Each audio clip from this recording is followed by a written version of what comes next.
Hello po, good morning. Ito po yung aming lunch box or obento bako. Ayan po ang aking mga ingredients. Meron po akong repolyo, ninjin, 3 itlog, chikwa, cheese, at yung sasami. 1/4 lang po ang ating gagamitin sa repolyo at yung ninjin. Kalahati lang po. At hatiin po natin yung cheese sa 4 at ipapasok po natin sa loob ng chikwa. Ayan. Ito po yung natira kahapon na sasami. Maglagay lang po tayo ng dalawang kutsarang harina at ilalagyan natin siya ng tubig para kumapit po yung harina. Saka po natin siya ng iprito ng 1 minuto. At yung chicken ay 4 na minuto po para hindi po siya masunog. Tignan po natin. Huwag po tayong magse-cellphone pag nagluluto. Ayan, ito po yung itlog, 3 itlog at sesame oil.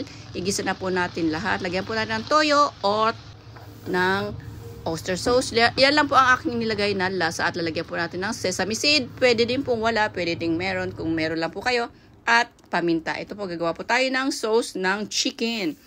Mayonnaise, ketchup, mustard at ng honey. Ayan na po ang aming baon. Sa mga papasok, kyotsuke kudasai, itirashaimase, kegashinai yoni, kyomo ichinichi gambarimasyo. Bye-bye po. Marami pong salamat. God bless po sa inyong lahat. Thank you.